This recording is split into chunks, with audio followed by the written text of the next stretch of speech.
안녕하세요. 고태산TV의 고태산입니다. 반갑습니다. 박범계 이제 법무부 장관이 오늘 최대 규모, 역대 최대 규모의 정권 수사팀을 해체하나 해서 중간 간부 인사를 이번 달 말이나 이렇게 발표를 할 것 같습니다.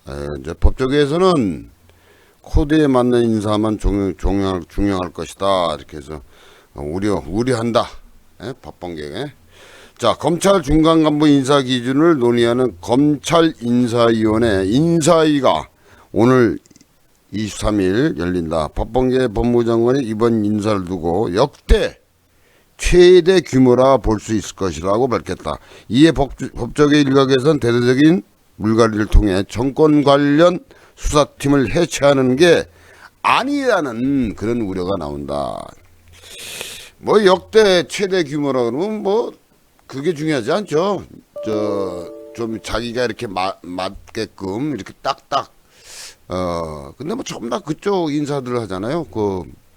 좀 올바르고 좀 똑똑한 이런 사람들을 좀 해서 자기 반대편도 이렇게 좀 인사에 앉히면은 그것도 다 수용할 수 있고 포용할 수 있을 텐데 자기끼리 이렇게 하는 거죠. 요번에 전번에 아시겠지만 윤석열 측에 있는 사람들은 전부 다 좌천에 돼 있잖아요. 이게 자기 식구 자기가 하는 건데 큰 저거는 아닌 것 같습니다. 자, 20일 법조계에 따르면 법무부는 오늘 23일 검찰 인사위를 개최할 예정이다. 인사위 위원회들에게 날짜를 공지했고 개최 시기를 오전과 오후로 할지 구체적인 시기를 조율 중인 것으로 전해졌다.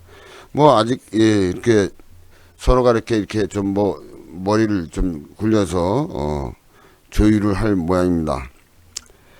검찰 인사위원회 인사 원칙 및 기준 논의. 그러니까 인사해가지고 원칙이 있고 거기에 이제 논의를 할 모양입니다. 이날 열릴 인사위원회에서는 검찰 중간 간부인 고검 검사급, 여기서 고검 검사급이면 차장 검사, 부장 검사, 이렇겠죠.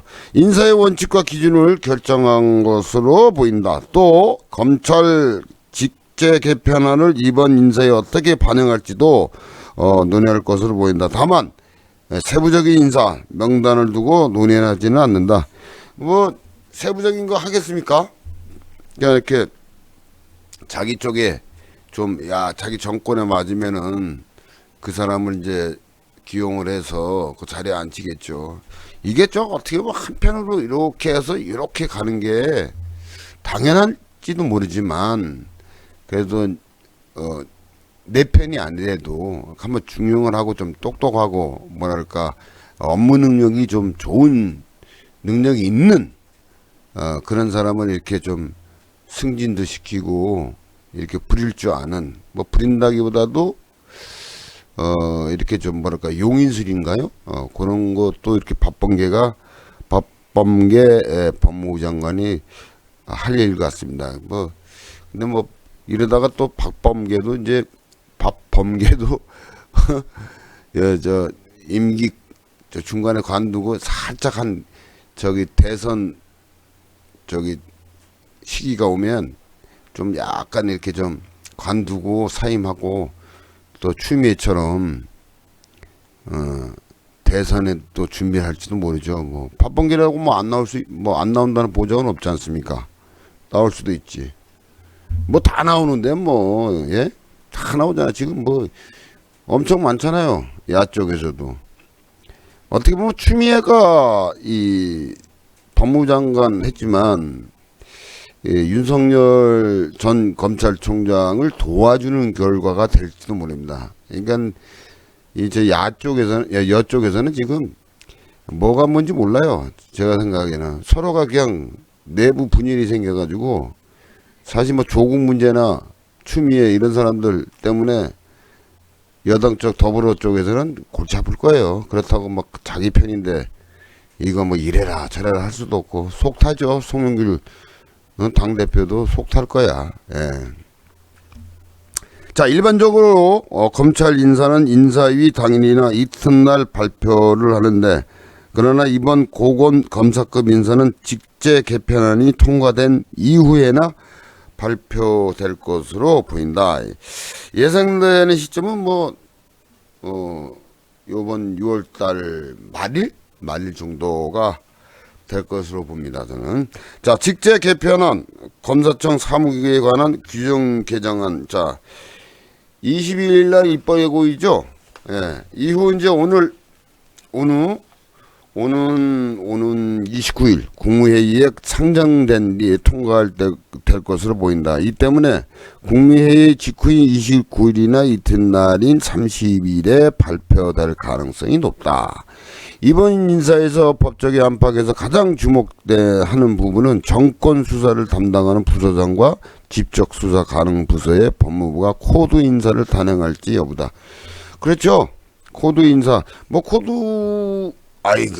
인사 하겠죠. 거기 뭐 안 하겠습니까? 자기가 딱 코드 인상 뭐 있어요. 자기 취향에 맞고 생각이 같고 좀 날 따라주는 사람을 코드에 맞춰가지고 거기 이제 자리에 앉히겠죠. 뭐 코드 인사 단행할지 뭐 여부는 뭐 단행하겠죠 뭐. 자, 정권 수사와 관련해서는 가장 먼저 김학의 전 법무부 차관 불법 출국 금지 의혹 담당 이정섭 수원지검 형사 3부장이 거론된다. 다 뭐 끼리끼리 뭐 다 하는 거지 뭐. 자, 이정섭 부장검사가 이끄는 수원지검 형사 3부는 지난 4일 조국 전 법무장관이 김 전 차관 불법 출국 금지 과정에 개입했다며 이규현 검사 등 공소장을 변경하고 이를 범죄 사실에 추가했다. 이정섭 부장검사가 이끄는 수원지검 형사 3부는 지난 4일에 이제 조국 전 법무장관이 여기 이제 김학의 불법 출국 금지 과정에 대해서 개입했다 이거죠. 자, 수원지검은 앞서 이성윤 서울고검장 당시 이제 서울지검 중앙지검장이었죠. 기소하면서 작성한 공소장에도 조 전 장관을 언급하기도 했다. 이성윤 씨, 난 피의자로 해가지고 뭐 법의 심판을 받을 줄 알았더니 약간의 그래도 약속 이런 재판 받을 줄 알았더니 야, 요번에 또 저거 해가지고 고검장으로 또 갔네. 그 전에 갔지만은 뭐 피의자가 승진까지 하고 참 대한민국 좋은 나라입니다. 예, 좋은 나라예요. 뭐 피의자가 뭐 또 법무장관도 되는데 뭐 박범계는 안 그렇습니까? 그냥 니들은 뭐 고소고발하든 시민단체가 고소고발하든 나는 움직이겠다. 뭐 법무부 장관이 참. 자, 이정섭 부장검사, 변필건 부장검사 등이 이제 주목할 대상입니다. 청와대 이제 기획사정 의혹을 수사 중인 변필건 서울중앙지검 형사 1부장도 이번 인사에서 교체될 가능성이 높다는 의견이 있다. 이 사건은 지난 2019년 대검찰청 과거사 진상조사단의 김 전 차관 별장 성접대 사건 재조사 당시 청와대가 허위보고서 작성 및 언론 유출 등에 개입해 사건을 부각을 했다는 의혹이 있었다 이거죠. 이 김 전 차관 별장 성접대 이거 아직까지 이거 여운이 남는 사건이에요. 예. 자, 특히 변 부장검사는 최광욱 열린민주당 대표가 검언 유착 의혹과 관련해 SNS를 통해 허위사실을 퍼뜨렸다는 혐의로 재판에 넘기기는 정부 여당과 대립하는 수사를 꾸준히 맡아왔었다 이겁니다. 맡아왔었다. 자, 한 법조 관계자는 이정섭 부장검사와 이상현 변필건 부장검사와 함께 이상현 대전지검 형사부장도 교체 가능성이 높은 것으로 알고 있다. 이상현 부장검사는 2013년부터 윤석열 전 검찰총장과 국정원 대선 개입 사건을 수사해 해온 측근으로 현재는 월성원전 1호기 경제성 평가 조작 의혹을 수사 중인 인물이라고 했다. 야, 이상형이 부장검사가 국정원하고 윤석열 전 검찰총장을 이제 수사에 왔나 봅니다. 이게 이쪽에 이게 이게 큰 적은 아닌데, 예, 그렇습니다. 아무튼. 자, 그러면서 수사 중인 부서의 물갈이 뿐만 아니라 신설될 지적수사부서에도 정권의 입맛에 맞는 인물을, 마치 정권에 맞는 인물을 앉혀야지 자기 얘기 잘 듣는, 예? 그러다가 옛날에 문재인 대통령께서, 예? 살아있는 권력 수사를 해라 윤석열 씨한테. 야, 근데 사실은 이게 이런 법 쪽에서도 보면은 윤석열 당시 검찰총장이 사실은 문재인 대통령한테 엉긴 거거든. 이게 하극상이죠, 하극상. 대통령이라도, 응? 자기 만약 그렇게 했으면 진짜 자기가 용서치 않다니까. 살아있는 권력 대통령 당신 나하고 지금 임명장을 줬지만 당신도 그렇게 속마음도 있었을지도 모르죠. 예. 근데 이제 대선 후보로 이제 1위를 하고 있는 이제 윤석열 씨가 윤석열 씨가 여기서 할 얘기는 없습니다. 여기는 지금 대대적인 이제 개각을 이제 승진 또 좌천 또 시키겠죠. 자기하고 마음에 안 들면 좌천시키고. 자, 그러면서 수사 중인 부서의 물갈이뿐만 아니라 신설된 직접 수사 부서도 정권의 입맛에, 이건 지금 방금 얘기했네요. 자, 부산지검 반부패 수사부장 자리도 관심이 있다. 부산지검 반부패 수사부장은 어느 정도 이게 레벨인지 모르겠습니다. 이게 이 정도면 무슨 반부패 수사부장, 이거 대단한 권력인 것 같은데. 중앙지검장 아니면 부장 검사보다도 이게 높은 자리인 것 같습니다.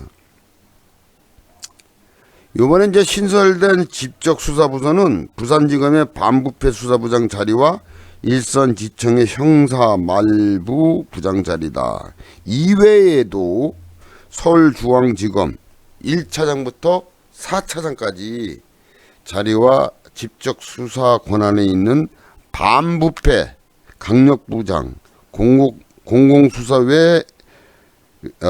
공공수사외사부장 자리 역시 정권과 코드가 맞는 인사. 다 이거 자기 코드 맞는 사람을 안 치지 당연히. 그렇다고 저쪽에 자기하고 반대되는 윤석열 씨도 자기 나오기 전에 자기 라인이 다 만들어 놨을 거예요. 그럼 거기 얘들도 다 그거 조사해 가지고 윤석열 쪽이다 그러면 자기가 하는 그 자리에 앉히겠습니까? 안 하지. 그거 맞는 얘기죠. 예. 자기 이제 문정권과 맞는 코드가 맞는 거기 이제 그 맞는 사람을 인사하고 앉히겠죠. 자, 한 검찰 출신 변호사는 문재인 정부의 검찰 인사는 항상 코드 맞추기가 우선이었다. 문재인 대통령은 항상 그랬죠. 안 그랬습니까? 자기도 자기의 식성에 맞는 사람을 자리에 앉지. 이번 검찰 인사는 대통령의 임기 말에 거행되는 것인 만큼 대대적인 물갈이를 통해 코드에 맞는 인사만 중용할 것이라고 내다봤다. 근데 이제 1년도 이제 안 남았잖아요. 문재인 대통령이 5년 임기가 얼마 안 남았는데 이분 참 나중에 보면 다 떠나고 혼자만 남아있을 것 같아요. 예? 요번에 무슨 6,900만 원 또 아들이 문재용이라는 사람이 또 뭐 지원금을 많이 받았다고 말들이 많은데, 저 같으면은 굳이 이 정권 끝나게 되면 막 가족들 해가지고 삼촌 뭐 아들 부인 다 이상하게 된다고. 이거 이제 박근혜 이명박 대통령을 교도소에 한 번 했으면 자기도 이렇게 안 할 텐데, 나중에 이제 정치보복이니 뭐 별 얘기 다 할 거예요. 만약에 문재인 대통령이 이제 임기 말에 끝나고 나서 과연 어디로 갈지 참 궁금하기도 하고, 또 어떻게 보면 불쌍하기도 해요. 예, 권력이란 것이 참 잠깐 왔다가 가는 건데, 그거 권력 맛보고 마약보다 더한 게 권력이라는데, 퇴임 후에 문재인 대통령 과연 어디로 갈 것인가. 지금은 뭐 박범계가 이렇게 뭐 이게 자리 이렇게, 박범계도 또 말년에 또 모르겠습니다. 그 잘못만 없으면 되는데 뒤져가지고 또 골치 아프게 나오면 이거 진짜 최순실보다 더하게 그냥 많은 인원이 또 다 갈지, 어떻게 보면 참 허무하고 허상이죠, 허상. 잠깐 권력 맛을 보고, 자, 박범계 이 사람도 또 임기 말쯤 한 문 대통령 한 임기 3개월 남기고 또 교체할 수도 있죠. 왜? 또 딴 사람, 나 문 대통령 저기 선거할 때 도움되는 사람 또 마지막 가면서 그래도 박범계 내보내고, 또 너도 하나 해라. 그게 그럴 것 같다. 왜냐면 문재인 대통령 하고도 남아요. 조국 사퇴할 때 조국한테 신세진 게 많대잖아요. 자기가 그 신세를 갚아야 된다는 그런 사람인데, 박범계도 좀 저 교체시키고 딴 사람 3개월 동안 좀 너도 해먹어라. 그럴 수도 있는 상황일 수도 있죠. 예. 자, 오늘은 좀 짧게 하겠습니다. 한 20분 안짝으로 여러분의 의견을 기다리겠습니다. 감사합니다. 고태산TV의 고태산이었습니다. 감사합니다.